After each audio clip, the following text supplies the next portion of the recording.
Welcome in to Locked On Knicks. Alex Wolfe and Gavin Schall here. And Gavin, it was content day, as the Knicks called it yesterday. And what kind of cool news are we going to be talking about today? Oh man, RJ Barrett went off on his extension. Not really, it's pretty understated. But Mitchell Robinson has added some new moves. Julius Randle says we're all going to move and pass and sacrifice. It's going to be amazing, you guys. And then our guy, Marc Berman, leaving the beat. We'll wrap up with our thoughts on that right now on Locked On Knicks.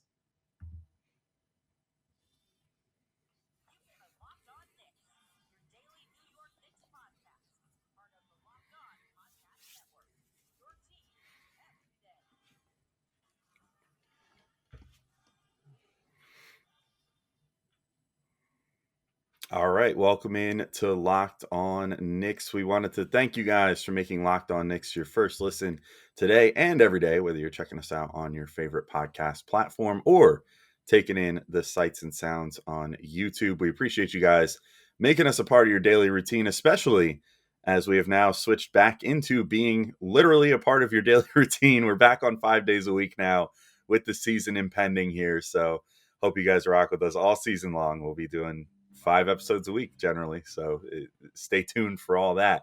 I'm Alex Wolfe. I'm editor-in-chief of Knicks site The Strickland, which you can find at thestrick.land. He is Gavin Schall, your favorite play-by-play broadcaster's favorite play-by-play broadcaster, and this is Locked On Knicks, and we are breaking down media day from yesterday. Gavin, there was a number of things to get into. I think the most important thing that I saw yesterday maybe wasn't even something that came directly from a media day interview. We'll kind of, I don't know, I guess we'll just kind of bounce around on these. There's a number of different things. I didn't think there was anything too earth shaking. Neither of us really did, but Ian Begley, in a video posted on SNY, kind of speculated whether the Knicks might look to use their young players more this year to figure out who to retain going forward after the failed Donovan Mitchell trade pursuit.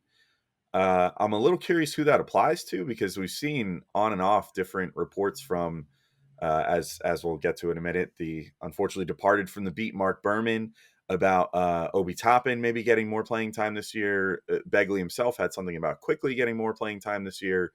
All throughout Summer League, there was talk about Quentin Grimes potentially taking a starting job at the shooting guard. So there's been talk about this all summer, even before the Mitchell trade. I'm kind of curious what this means, if this is just Ian speculating, or if this is something that he's sort of hearing, that he's trying to get out there in a way that doesn't fully commit to, like, yes, this is what's going to happen, because we're still talking about Tom Thibodeau here. But I'm curious what your thoughts are on that based off that video. I mean, I'm kind of just in I'll believe it when I see it mode at this point. Yeah, to me, it feels like if there had been a report in, I don't know, 2007 or 2008, Isaiah Thomas considering valuing first round draft picks going forward. Like, this is 101. This should have been the case a year ago. It's like Knicks realizing the value of marketing their young players, who also happen to be their best players, could improve their trade value. Or it turns out maybe they're just good and maybe you want to build with them. Would be good to know that. That's kind of my takeaway on this. I'm totally with you, and with maybe the implication of Ian not going hard commit on that. I will believe it when I see it, and when I see it, I'll be thrilled. And if those guys are playing a lot and they're playing well, the sins of the past will be forgiven. But again, I kept saying it with quickly. What does a bigger role mean? Does a bigger role mean that he is playing as he was playing post All-Star break last year? Does it mean he's playing even more than that? Does it mean he's playing the same amount of minutes, but he's getting more on the ball responsibility? Similar with Obi Toppin. Does that mean him and Julius Randle are finally going to play together? I don't know. I have my doubts, Alex, but I'm curious to see how that manifests itself. To me, the clearest thing that means is that Quentin Grimes, I would be stunned if he is not starting and not playing 30 minutes a game this year. Yeah, I'm kind of with you. Like, I don't know what to expect out of that. Like, what does playing them more mean? Because honestly, like, Quickly did play about 20 minutes a game last year, if I'm not mistaken, and like Toppin played like 15. So like, that's something, but it's not a lot, and that's like the issue is, like, I think most of us believe that those guys are ready to step up to like 30 minutes a game, one way or another. And maybe that means Julius Randle playing less than 36 to 38 minutes a game. And maybe it even means like RJ Barrett getting a little bit of a break, and getting to play like 30, 32 minutes a game and be spelled a little more by Quentin Grimes, be spelled a little more by Cam Reddish, stuff like that.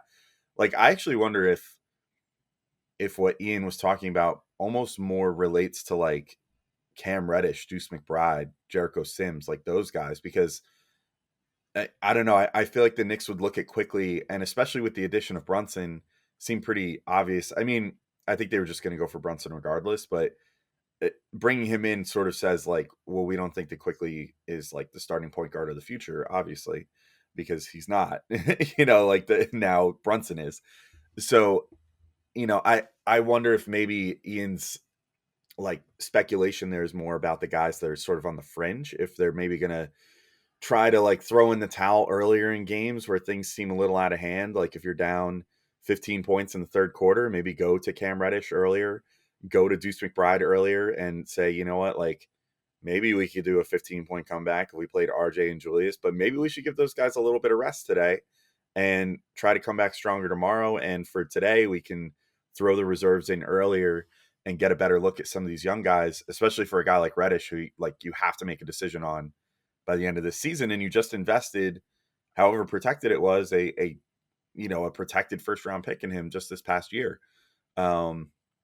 Which, I know throughout the Mitchell negotiations, we talked about like how much are protected first round picks really worth.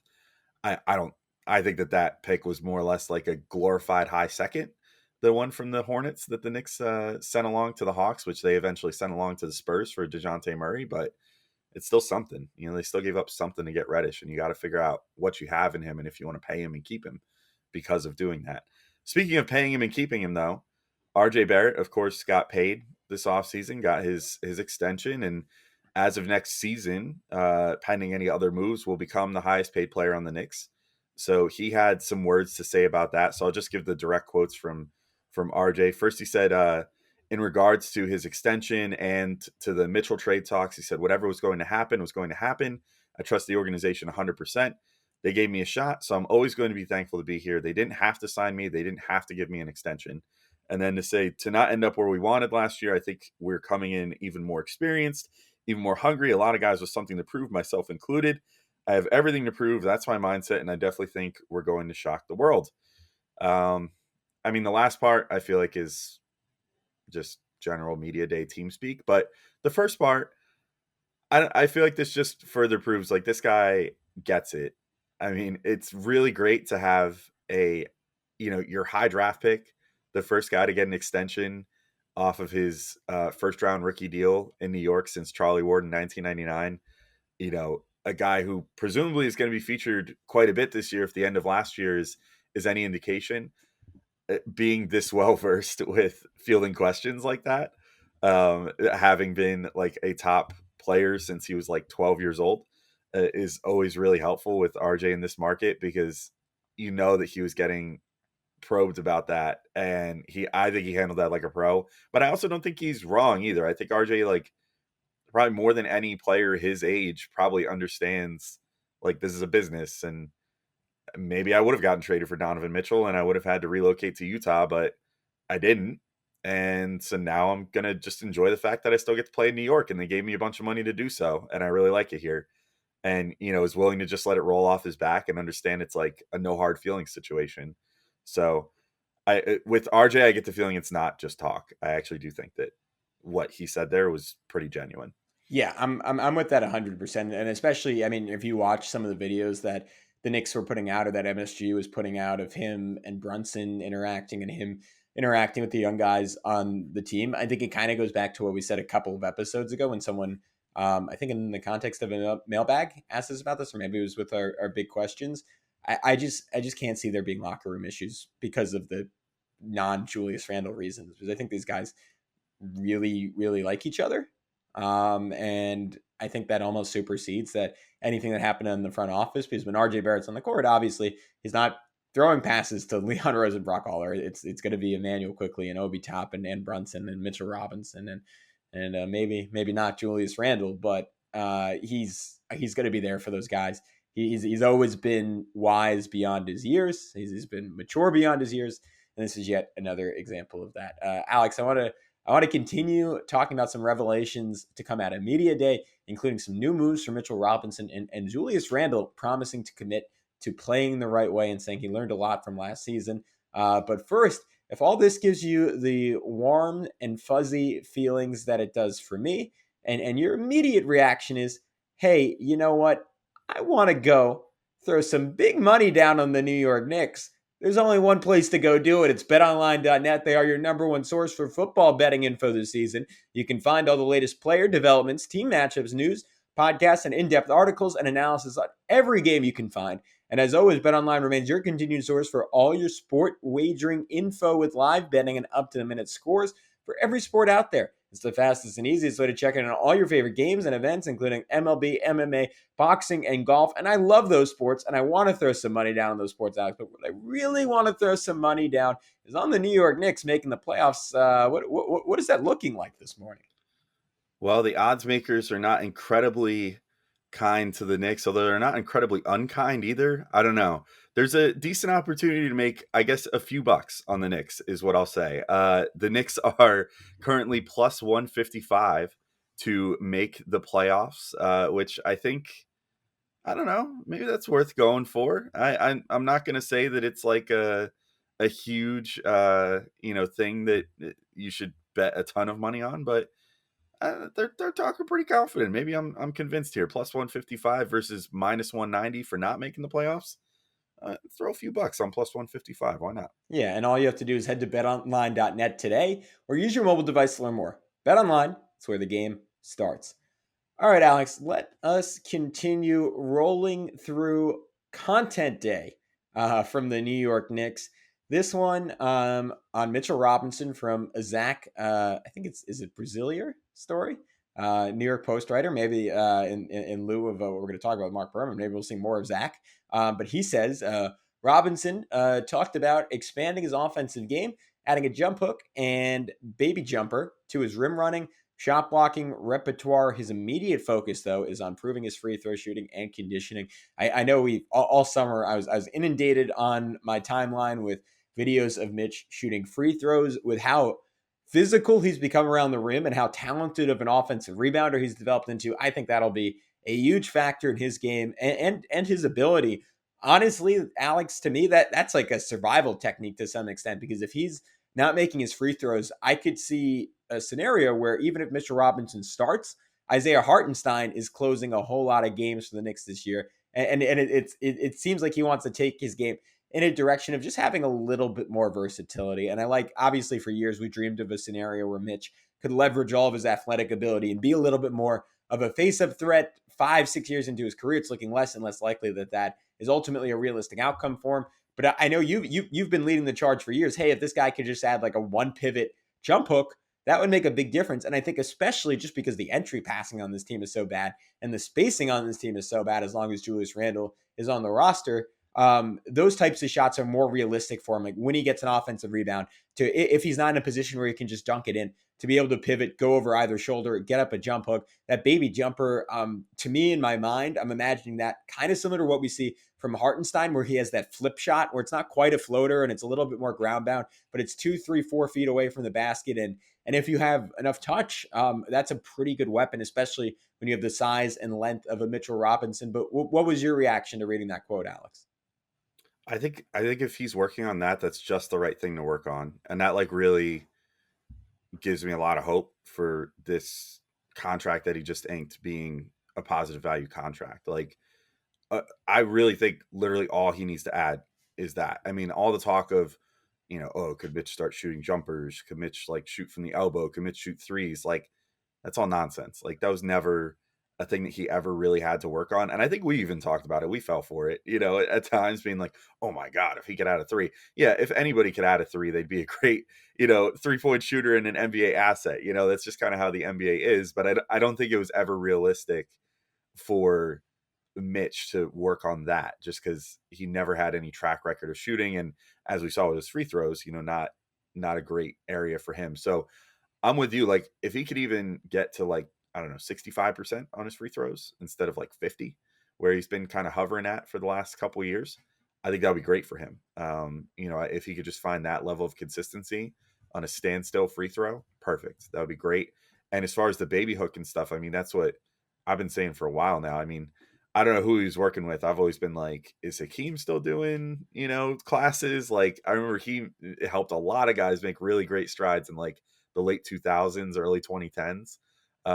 Because he would just send you through like a 2 week like Hakeem boot camp where you teach you all the footwork, strategies and everything else to use. And then we saw so many guys, Amari Stoudemire being one of them, that just like really up their game as far as being able to score in the post. So regardless of who he's working with, I'm glad to see that he's working on that, because I think that's going to be a huge skill for him. Like if he can add a baby hook, that's like look at guys like less physically talented guys like that have even been on the Knicks before. Like Robin Lopez always stands out to me. Like he's tall and whatever, but he's not super athletic, not super long, and he always had that little baby hook that he could just turn to anytime he wanted to. Taj Gibson, even less physically imposing, also had a baby hook, and it's just such a valuable weapon for a big man to just like, if you get, let's say, an offensive rebound, but you're a little out of position, to go right back up for a dunk, and a guy manages to get on your back right away, to just have that little weapon to go to is so useful and opens you more up to like an and one opportunity than just straight up going, straight up and down with it and potentially getting blocked, going for a dunk or something. So yeah, I love that addition for Mitch. And like, if it proves to be a good weapon for him, then it could be potentially like career altering for him, honestly. Yeah, I'm with you. He needs some diversity offensively, especially because I think definitely not in the first year of this contract, but maybe by that third, I think there's going to be some athleticism decline for him, and if he's going to have a longer than 8-9 year NBA career, there has to be some other element there. And we've said it before, but I think defensively, he's already added just a lot of basketball IQ to his game and a lot of really good positioning.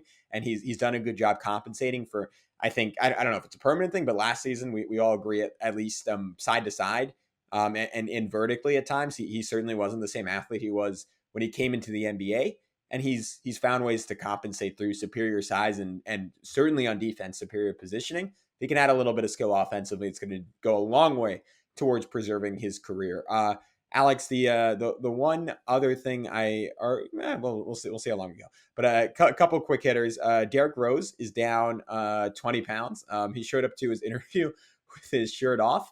Which is a lot of fun. I saw him, Fred Katz being like, Derrick Rose isn't wearing his shirt. I'm not going to post a picture because that would be weird. And then right below it, Steve Popper's like, here's Derrick Rose with his shirt off.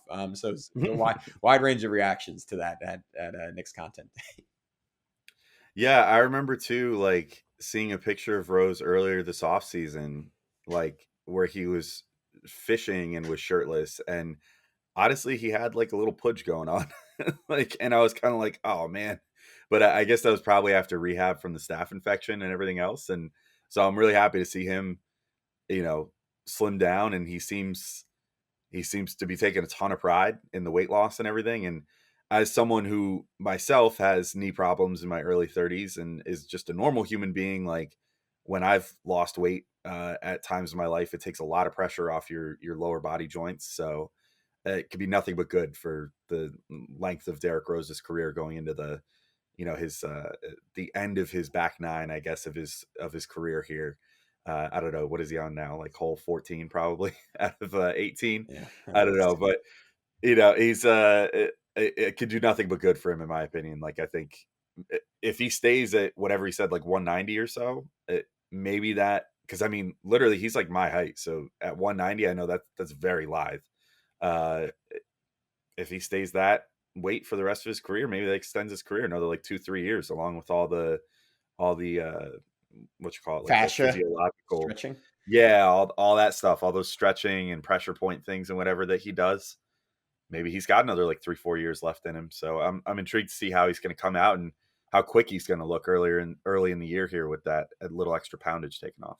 Yeah, I'm certainly rooting for the guy. All right, Jalen Brunson, continuing at the point guard position. He was unhappy with how public his free agency was. He comes out and says, Alex, this is what the media wanted all offseason. We got it on the record. He says there was no tampering. So you hear that, the NBA, you have much bigger things to worry about. No need to investigate any further. Yeah, wow. He finally got to get asked the big question that everybody bellyached about not being able to go to his fan event to ask him. Hey, did they tamper? No. Okay. Sweet. Thanks. I don't know. I don't know what people were expecting, like what the beat was expecting or whatever for him to say about that. But he did also say he was unhappy with how things played out in the public. I feel like maybe that was a little bit of a shot at Mark Cuban and the Mavericks, because it seemed pretty obvious to me that there was a lot of like, I think it was Woj was tweeting on behalf of the Knicks and Shams was tweeting on behalf of the Mavs. Because like Shams kept putting out all that stuff about like, oh, Brunson, is taking meetings, but like, oh, his meeting with the Mavs only went like 2 seconds, like, oh, he's not really taking any meetings anymore, blah, blah, blah. Or one of the other reporters. But I know Woj was for sure the one that was like, quote unquote, working for the Knicks, in the sense that he was like, Brunson just had like a 3-hour sit down meeting with the Mavericks, and like they presented an offer to him. Now he's off to the Knicks. And like 5 other people had already reported like Brunson signed with the Knicks. And then Woj, like 4 hours later, was like, Brunson's dinner with the Knicks just went really well. He thinks he's going to sign there, but not totally sure yet. It's just like they were No way definitely to sitting tell there like, because there's been no tampering. yeah, like it's just like they were definitely sitting there signing the contract, like at that very moment. But Yeah, whatever. Woj comes out this week. It seems like Jalen Brunson will be a Knick. Yeah, seems likely that Brunson will Yeah, will be with the Knicks this year. can't be sure until So opening yeah, I don't game. know. Yeah. I did want to note real quick before we take our final break. Out of Mavs Media Day, I saw Jason Kidd. I mean, no hard feelings. Had some really glowing comments about Jalen Brunson. Was talking about how both on and off the court they're really going to have to replace him by committee because he's one of one. And just you again go to MSG's timeline and watch some of the clips from yesterday. Watching him interact with his former Villanova teammate Ryan Arcidiacono, who seems thrilled is on the Knicks, watching him interact with Julius Randle and RJ Barrett. I'm just more and more convinced that beyond what he brings on the court, he's going to add to what's already, I think, for the most part, a really good locker room. And as to quote Jalen Brunson, I think this is the intro to the Locked On Mavs podcast. The vibes will be immaculate, if nothing else. We'll see how it translates on the court, but I think this is going to be a team that really loves each other, really gets along. And if they do go through some of the tougher stretches like they did last season, I think we'll see them hold together even a bit better than they did a year ago. Yeah, and it's nice is that Brunson is one of those guys that can sort of bridge the gap between the young guys and the old guys, so to speak, which RJ kind of has done too, ironically, despite being like the second youngest player on the team. He's sort of been that like the avatar, the bridge between worlds here. But like I think that Brunson could also bring a lot of that as well, where he's still like, I mean, he's on his second contract now, so and he just signed his second contract this year, so he's still ostensibly pretty young, but like also is like 25 years old, which is not that far off from like Julius Randle, Evan Fournier, those guys. So hopefully he could sort of bridge that gap a little bit and be like a peacekeeper for, we never heard any outright reports of tumult in the locker room last year, but we definitely saw some stuff down the stretch of the season that was a little concerning between how the vets were reacting, more specifically Julius Randle, not to always put it on him, but like how like guys like Julius were reacting versus how the younger guys were reacting down the stretch of the season. So we'll see if he can be sort of a bridge for that. But we'll take one last break. Speaking of Julius Randle, he had a comment that we want to get into next, and we will hopefully not paying our respects to Marc Berman's career, because I hope that he latches on somewhere else and starts writing again, but giving a little I don't even want to call it a eulogy. That's so dark. Like just giving a little thoughts on Marc Berman after he announced that he's not going to be on the Knicks beat anymore yesterday. So that's next on Locked On Knicks.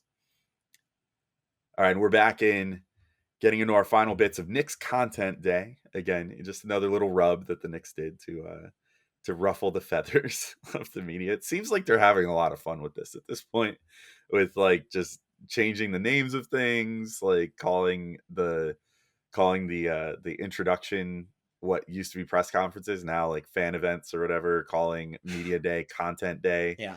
what a day it was. What a day it was. Actually, probably one of the least eventful Knicks content / media days in a while. But we do have a quote from Julius Randle, Gavin. You pointed this one out to me, and I hope it's a legitimate change of heart. I mean, we have pondered on this pod before. Maybe Julius just works on an every other year cycle where like his first year at the Knicks, no good. Second year, awesome. Yeah, Third year, look, no good. I do the same thing with the podcast, so I get it. Yeah, I mean, are we going into an awesome year or a so-so year this year? I don't want to. I'll let people figure it out for themselves. I don't want to speculate. We'll, Yeah. we'll leave that to everybody to decide. But Julius had a quote. He said, "We'll be fast and a lot of movement as far as how the Knicks are going to play. We'll all have to sacrifice and create spacing. We've all got better at shooting." Cool. I mean, I think that all sounds great. How on a scale of 1 to 10, how likely do you think it is that Julius is going to be running the floor and looking for outlet passes and stuff this year? The first game of the season, maybe like a 5 or 6. I think he's gonna come out with a good attitude. By game 15, like a 3, 2. I mean, doing all those things, not even just because his 2021 season, I think he was like, I don't think anyone was questioning his effort, even when the shot stopped falling, especially on defense. Like there were moments where he'd lose focus, but kind of in the way that all stars do, or the vast majority of stars do when they're carrying such a big load on the other end.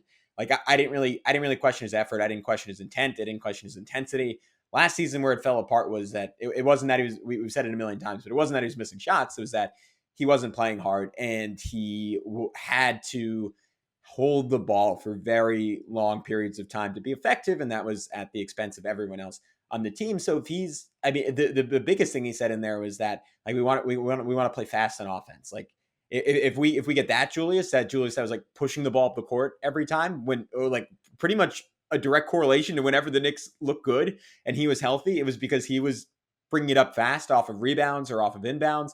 If he's in the kind of shape where he can do that for a full season, again, there's still a lot of stuff there that I just don't think is a very clean fit between him, RJ, and Brunson. But if that is going to be your core this year, and we have to accept that's reality, that's how you maximize it, is him playing as fast as humanly possible, holding onto the ball for as short as humanly possible, and him making the quickest decisions he possibly can. Yeah, I'm with you. And actually, I'll throw one more thing out there. I think the key to unlocking fast Julius Randle is playing him with Obi Toppin.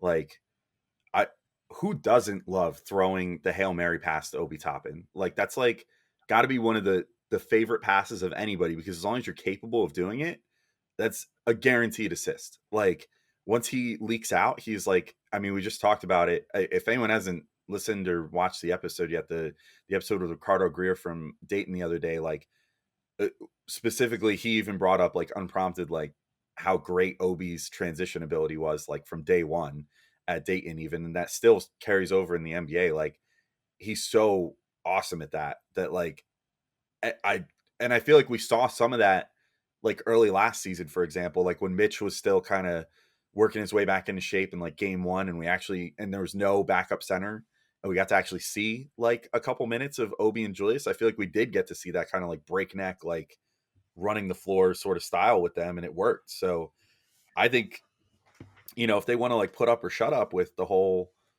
getting Obi more minutes thing, give us 5-6 minutes of Obi and Julius per game like that.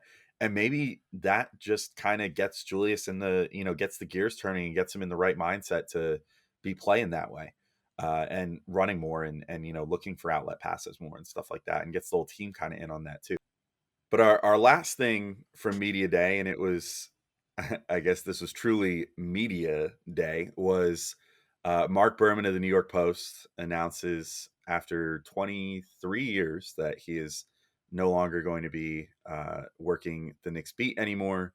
Sort of abruptly said, like, this is my last day. And we were all like, no, what? Like, I thought we would at least get like Kobe Bryant, like Mamba goodbye tour kind of thing. Like, Last Berman would have dance. his last 60-point game. Yeah. Yeah, like him and their last dance. Yeah, Mitchell Robinson specifically said he was hoping he would get a last dance with Berman, like one last year or Yeah. whatever. But One last bus seems like ride. Berman's done. One last bus ride with the bus driver. Yeah.